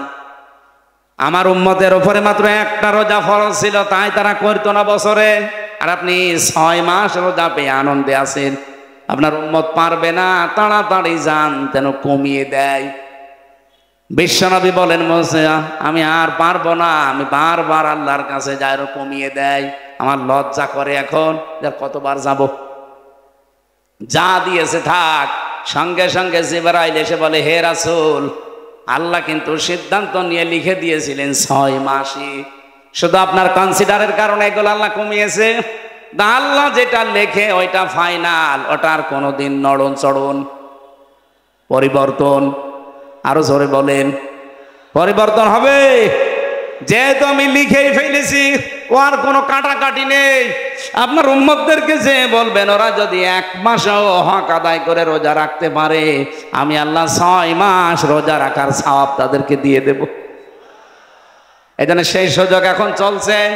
কত মানুষ দোহাই দেয়, হুজুর আমার গ্যাস, আমি পারি না। আরে শয়তান, রোজা রাখলে গ্যাস আরো ভালো হয়।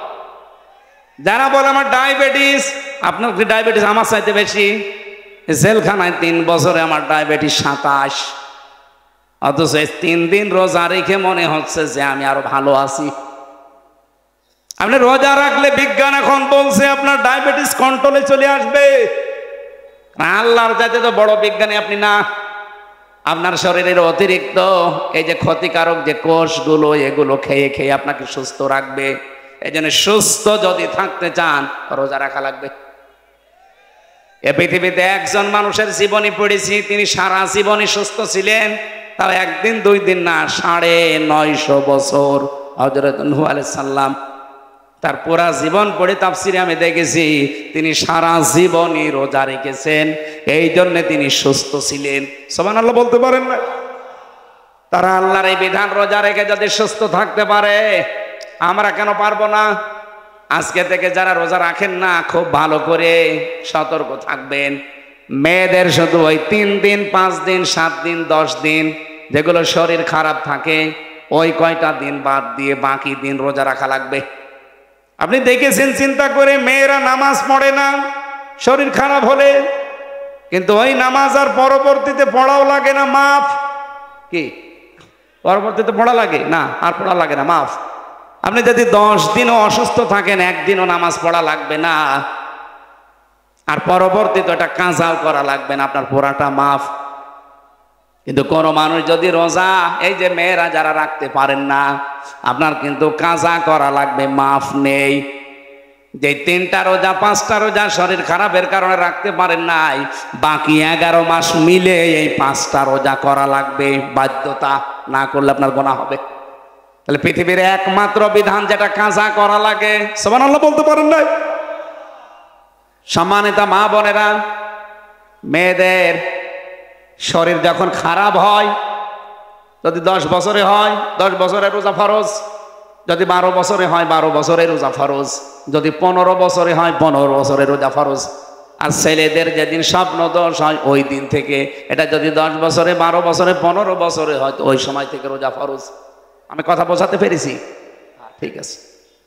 আল্লাহ রাব্বুল আলামিন বলেন, এটা আমি শুধু লিখে দিয়েছি তোদের জন্য না, কামা কুতিবা আলাল্লাযিনা মিন ক্বাবলিকুম, তোদের পূর্বে যত জাতি এই পৃথিবী থেকে বিদায় নিয়েছে, প্রত্যেক নবীর উম্মতের উপরে রোজা ফরজ ছিল। লাআল্লাকুম তাত্তাকুন, আমি চাই তোরা তাকওয়াবান হবি। তাকওয়া অর্জন করার জন্য আমি আল্লাহ রোজা দিয়েছি। তাকওয়া কাকে বলে? বাংলাদেশের মানুষ বিশেষ করে আমরা একটু ভুল বুঝি, মনে করি বিশাল জব্বা গায়ে দিয়ে, পাগড়ি একটা মাথায় দিয়ে শুধু হো হো তাকওয়া হয়ে গেছে। না, তাকওয়া প্রতিটি জায়গায় আপনাকে সেট করা লাগবে। এই এদিকে তাকান। খলিফাতুল মুসলিমিন হযরত ওমর রাদিয়াল্লাহু তাআলা আনহু, তিনি রাষ্ট্রের কিছু কাজ করছিলেন, হিসাব করবেন একটা লম্ফ জ্বালিয়ে, বাতি জ্বালিয়ে। হঠাৎ রাতের বেলা প্রধান বিচারপতি উনি হযরতে আলী দেখা করতে আসলেন। হযরত ওমর বললেন, ভাই আলী, আপনি দেশের প্রধান বিচারপতি, রাষ্ট্রের কোনো কাজের কথা বলতে এসেছেন নাকি? বলছে, না, আমার পারিবারিক একটা বিষয় আপনাকে আমি একটু শেয়ার করতে চাই। আপনি যেহেতু দেশের দায়িত্বে আছেন, আপনি আমাদের অভিভাবক, এই জন্য আমার পারিবারিক একটা বিষয় একটা সলভ করতে এসেছি আপনার কাছে। হযরত ওমর সঙ্গে সঙ্গে যে বাতিটা জ্বলছিল উনি ফু দিয়ে লিভিয়ে দিলেন। হযরত আলী বলেন, কি? আমি প্রধান বিচারপতি, আমি এসেছি আপনার কাছে একটা মাসলা নেওয়ার জন্য পারিবারিক জীবনের, আর আপনি আমারে দেখে আরো বাতি জ্বালাবেন কি? আরো বাতি লিভিয়ে দিলেন আমার মুখের সামনে। আমি একটু অপমানিত হলাম। হযরত ওমর বলে, ভাই আলী, আপনি দেশের প্রধান বিচারপতি, ঠিক আছে, আপনি এসেছেন আমার সাথে দেখা করার জন্য, তাও ঠিক আছে। আমি তো প্রথমেই আপনাকে বললাম যে আপনি কি আমার সাথে এসেছেন রাষ্ট্রের কোনো বিষয়ে কথা বলতে, না ব্যক্তিগত? আপনি যেই বললেন যে ব্যক্তিগত পারিবারিক জীবন নিয়ে, তখন কিন্তু আমি বাতিয়ে লিভিয়ে দিলাম, কারণ আমি এতক্ষণ যা কাজ করছিলাম রাষ্ট্রের গুরুত্বপূর্ণ কাজ। এই জন্য রাষ্ট্রের টাকা খরচ করে এই তেল পুড়িয়েছি, এখন আপনি পারিবারিক জীবন নিয়ে কথা বলবেন, আপনার সাথে না 2-4 মিনিট যদি এখন খরচ হয়, তো পারিবারিক জীবনের গল্প করার জন্য তো এ রাষ্ট্র আমারে টাকা দেয়নি। এটার নাম তাকওয়া। এটার নাম কি? এই তাকওয়া যদি বাংলাদেশে 1628 জন মানুষের ভেতরে তৈরি হয়ে যেত, বাংলাদেশটা আজকে সিঙ্গাপুরের উপরে চলে যেত। কোনো অভাব নেই এই দেশে, অভাব শুধু মানুষের তাকওয়া। এই কথা বলে না কেন? দরবেশের মতো মানুষ এত বড় দাড়ি নিয়ে 36,000 কোটি টাকা চুরি করিস, এর তাকওয়া আছে? এই জন্য তাকওয়া অর্জন করার জন্য যেহেতু রমজান এসেছে, আমি একটা উদাহরণ যা দিলাম, এইরকম গুলো যদি আমরা সেট করতে পারতাম, বাংলাদেশের প্রত্যেকটা দিক আর বিভাগে একটা দিক আর বিভাগ দুর্নীতি যুক্ত হতো না, সব দুর্নীতি মুক্ত হতো। তাকওয়া কারে বলে? যে চিকিৎসা বিজ্ঞান। আজ বাংলাদেশের চিকিৎসা যারা করে, বিশাল বড় বড় দাড়ি নিয়ে উনি লিখতেছে, অথচ ঔষধ কোম্পানির লোক এসে বলে, স্যার আমারটা লেখেন, আপনার জন্য এরকম কিছু আছে। উনি তখন আস্তে করে ওনার ঔষধ লিখে আবার বলে দেয় যে পপুলারে যাবা। এই কথা বলেন না কেন? মাদারল্যান্ডে যাবা, অন্য কোনো জায়গায় পরীক্ষা করলে হবে না। আমি তো নিজের রাজশাহীতে পরীক্ষিত, এই কারণে আমি বলছি। আমার ওই বড় মেয়েটাকে নিয়ে এসেছিলাম একবার 18 সালের দিকে, আমি ডাক্তারের নাম বললাম না, আল্লাহর নামে নাম তার, হ্যাঁ আব্দুল, এরপরে আমি আর বললাম না। খুব বড় ডাক্তার, 1000 টাকা ওনার ভিজিট। ওনারে লেখানোর পরে উনি একবারেই বলছে যে এই 10-12টা এইগুলো সব করে নিয়ে আস। উনি আবার লিখে দিয়েছে নিচে। চিন্তা করলাম এখানে একজন পরিচিত মানুষ আছে, আমি ওখানে যাব না, আমার জায়গায় যাই। আল্লাহ করে নিয়ে এসে দেখিয়েছি। আমি যাইনি, প্রথমে ম্যাডাম গেছে, ওটা না দেখিয়ে ছুড়ে ফেলে দিয়েছে। এখানে করতে বললাম, সেখানে না করে কেন? আপনার দরকার কি? আপনার রিপোর্ট ঠিক থাকলে সমস্যা কি? পরবর্তীতে যেখানে গিয়েছিলাম, ভাই এরকম সমস্যা করছে। এরপরে রাজশাহীর ডাক্তার ফাতেমা সিদ্দিকা আছে না, আফারে বললাম যে এরকম, বলছে যে আমি জানি, ওদের সাথে সব লাইন লাইন লাইন করা আছে। আপনার দাড়ি যত বড় হোক ভাই, আপনি 5 ওয়াক্ত না, তাহাজ্জুদ মিলে আরো 6 ওয়াক্ত নামাজ পড়েন, জীবনেও কোনো ইবাদত বন্দেগী আপনার কবুল হবে না, কারণ আপনার ভেতরে তাকওয়া নেই। এই কথা বলেন না কেন? এটা কি শুধু চিকিৎসা বিভাগে? প্রত্যেকটা বিভাগে। পুলিশদের ভেতরে এটা নেই না, সবাই না ভাই, পুলিশদের ভেতরে আমি আল্লাহর ওলি পেয়েছি। আমি যে পুলিশকে, যে ওসি সাহেবকে পড়াতাম কুষ্টিয়ায়, প্রথমে আমার সামনে 10 লাখ টাকা এসেছিল ঘুষ।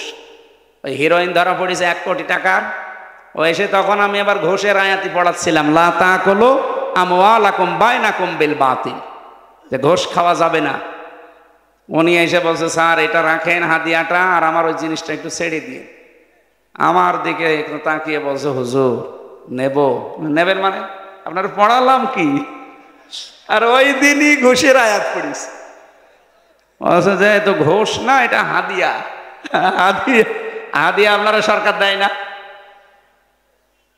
বলেন তো, এরকম হাদিয়া যদি ওনার মাসে 5টা আসে, আর বেতন নেওয়া লাগবে? ওই সময় দেখলাম, এই দেখে কোরআন শরীফ পড়াচ্ছিলাম, ওই সময় দেখলাম গরম দিলে, ওই বেটা আমি কোরআন শরীফ পড়ছি আর তুমি ওই জিনিস নিয়ে এসেছো, তাড়িয়ে দিলে ওই সময়। পরে নিয়েছ কিনা আমি জানি না, নিলেও নিতে পারে। কিন্তু এইরকম আল্লাহর ওলি 5টা যদি এরকম হাদিয়া পায় মাসে, ওর বেতনের কয় টাকা হয়? এই জন্য সব বিভাগে তাকওয়া দরকার। কি বলেন তো? আপনারা মন খারাপ করবেন কিনা আমি জানি না, নিজে দেখেছি এবং পড়ছি শুনছি। এই জন্য মাওলানা মতিয়ার রহমান নিজামী একটা আলেম মানুষ, উনি মন্ত্রী ছিলেন, উনি পুলিশ ছিলেন না, উনি মন্ত্রী ছিলেন, তাও 2টা মন্ত্রণালয় চালিয়েছে। মন্ত্রণালয় চালানোর পরে 26 টাকা বেশি হয়েছে, ওইটা সরকারকে ফেরত দিয়েছে। পৃথিবীর ইতিহাসে এই প্রথম। আপনি যে আল্লাহর ওলি খুঁজে পান না, চলে যান সেই বরিশালে, সেই চট্টগ্রামে। আল্লাহর ওলি এইটা না যে মন্ত্রণালয় চালানোর পরেও 26 টাকা মাত্র ফেরত দিতে পারে। তাকওয়া দেখার জন্য শুধু জব্বার পাগড়ি দেখলে হয় না, তাকওয়া এর না। তার কি প্রয়োজন ছিল না? তার বাড়িতে পরশুদিন গিয়েছিলাম, কি অবস্থা বাড়িটার, এখনো পর্যন্ত মাটির দেওয়াল আর টিনের চাল। একটা মেম্বারের বাড়ি আপনি পাবেন বাংলাদেশে এরকম, অথচ সে মন্ত্রী ছিল। আপনি ভাবতে পারেন বাংলাদেশে কত মন্ত্রী পেলাম, এই যে প্রতিমন্ত্রী ছিল একজন, তার 620টা বাড়ি। আমার মনে হয় এই 7 মাস যদি ওরা থাকতো আরো 100 বাড়ি বানাতো। এত বাড়ি দিয়ে আপনি কি করবেন? ঠিক তো আগস্টের 5 তারিখে মালয়েশিয়া যে দেখলাম, ওখানে সাহেব পাড়া আছে, কিন্তু সাহেব পাড়ায় শয়তানরা থাকে না, সব হোটেলে থাকে। আমি যে হোটেলে থাকি, নিচে নেমে দেখি 2 জন চা খাচ্ছে। কি গো এখানে? তো হুজুর আমরা আগেই পালিয়েছি। কেন সাহেব পাড়ায় থাকবেন না? ওখানে থেকে মায়ের খাবো, এ দেশে বহু বাঙালি আছে, পিটিয়ে ভক্ত বানিয়ে ফেলবো। এই জন্য সাহেব পাড়ায় যে ঘরগুলো আছে সব তালা মারা, আমরা থাকি চুরি করে এই হোটেলে, বের হই না। মাঝে মাঝে একটু হালকা নিচে নামি এই কিছু খাওয়ার জন্য, আবার জায়গা মতো চলে যায়। বাইরে যে ওরা শান্তিতে নেই।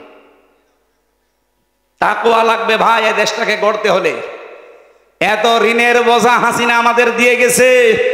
ও সাদ সাহেব এমনি গালি দিয়েছে তারে। 1,10,000 টাকা ঋণ এখন এক একজন মানুষের উপরে। আমি যদি এখন জন্ম নেই কেউ, তার মাথার উপরে 1,10,000 টাকা ঋণ। কি নিয়ে গেছে চিন্তা করতে পারেন? 42,000 কোটি টাকা শুধু পাচার করেছে প্রতি বছরে। এই পাবনা পাশে না, এই নাটোরের পরে পাবনা, এই পাবনার উপর থেকে ওনার বোন রেহেনা 76,000 কোটি টাকা মারিং কাটিং করেছে। একটা প্রকল্প থেকে যদি এই হয়, বাকিগুলো থেকে আপনি হিসাব করতে পারেন? আমার দেশ পত্রিকার রিপোর্ট, যাওয়ার দিন শুধুমাত্র 14টা ব্রিফকেস নিয়ে গেছে, কারোর সাথে কোনো কথা বলেনি। পাইলটকে বলেছে ব্রিফকেসগুলো উঠেছে, বলছে হ্যাঁ চলো। একটু কাওয়া কাকুকে যে বলে যাবে কাওয়া চলে যাচ্ছি, তাও বলে। এমনকি আমার নাম্বারটা জোগাড় করে বলতে পারতো না যে হামজা 3 বছর জেল খাটালাম, কিছু মনে করো না, চলে যাচ্ছি। কিচ্ছু বলেনি, শয়তান চলে গেছে। এখন মাঝে মাঝে স্ট্যাটাস দেয় যে আমি ঘরবন্দি হয়ে আছি, আমি একটা অনিরাপদ জায়গায় আছি। কেন এখন অনিরাপদ লাগে কেন? এখনো তো কিছুই হয়নি। ওই 14টা ব্রিফকেসে শুধু মাটি ভরা ছিল না, আর ছাই ছিল। কি ছিল? এই কারণে আমরা আজ দুর্বল। আমরা চাই বাইরে যত কিছু আছে, যারা পাচার করেছে টাকা ফেরত দেওয়া লাগবে। যদি ফেরত না দেয়, যা আছে এই দেশে সবগুলো রাষ্ট্রের নিয়ে নেওয়া লাগবে। আর এই 15 বছরে যারা এমপি মন্ত্রীর দাবি করেন, আপনাদেরকে আমরা ভোট দেইনি। কারণ আমার এখন 33 বছর বয়স, 92 সালে আমার জন্ম। আমি 18 বছর থেকে ভোট দিতে আরম্ভ করলে 3 বার ভোট দিতে পারতাম, একবারও পারিনি। তার মানে দেশে ভোট হয়নি। এক কথা বলে না কেন? তাহলে ভোট ছাড়া যারা 154 জন হয়ে যায়, দিনের ভোট রাতে হয়, এরা কোন কারণে এমপি মন্ত্রী লিখবে? পোস্টারে যদি কোনো সময় এই 3 বারের এমপি যারা, 3 বারের মন্ত্রী যারা যদি লেখে সাবেক এমপি, সাবেক মন্ত্রী, ওখানে লিখে দেবেন সাবেক চোর, সাবেক ডাকাত। আরো এই 15 বছরে যত টাকা নিয়েছেন রাষ্ট্রের, সব টাকা ফেরত দেওয়া লাগবে। কি? কারণ আমরা আপনাকে ভোট দেয়নি, আপনি জোর করে দিয়েছিলেন, আর জোর করে থেকে দায়িত্বে টাকা নিয়েছেন, টাকা ফেরত দেন। যত মানুষ এই দেশ থেকে টাকা পাচার করেছে, আমরা বারবার বলছি যে টাকাগুলো আগে ফেরত নিয়ে আসেন, অথবা ওদের যা আছে সব বাজেয়াপ্ত করে নেন, দেশটা আবার দাঁড়িয়ে যাবে। তাকওয়া দরকার। রমজান এসেছিল এইটা শিক্ষা দেওয়ার জন্যে যে যেখানে আসি অতাযাব্বাদু ফাইন্না খায়রাজ যাদিত তাকওয়া। আল্লাহ বলেন পাথেহ জোগাড় করো তাকওয়ার। আত্তাকুনি ইয়া উলিল আলবাব। তাকওয়ার পাথেহ, আল্লাহকে ভয় করার নীতি অবলম্বন করো। যারা বুদ্ধিমান জ্ঞানী যারা, তাদের জন্য এর চাইতে উত্তম পাথেহ আর কিছু নেই। দুনিয়া আখিরাতে চলার জন্যই তাকওয়া লাগবে। আল্লাহ হযরত ওমরের মতো, হযরতে আলীর মতো তাকওয়া আমাদের সবাইকে যেন দান করেন, বলেন আমিন। সেহেরি যেহেতু, এই জন্য আমি আর টানতে পারছি না, আমারও ভয় করছে, কারণ সেহেরি খাওয়া লাগবে, তাহাজ্জুদ পড়া লাগবে। আবার আগামীতে কোনো জায়গায় আসলে কথা হবে ইনশাল্লাহ। আমি আসবো, রাজশাহীতে আমার বাড়ির কাছে। আপনারা এতদিন আমার আসতে দেননি, এবার এসে মাইক কেড়ে নিন। আসেন, মাইক কেড়ে নেন, আমি আপনাকে মাইক ছেড়ে দিচ্ছি। আজকের প্রধান অতিথির কাছে অনুমতি নিয়ে আমরা যেহেতু সামনে দুইটা কাজ বললাম, তাহাজ্জুদ নামাজ আছে, সেহরি আছে, আমরা মোনাজাত করি। আল্লাহুম্মা আমিন। লা ইলাহা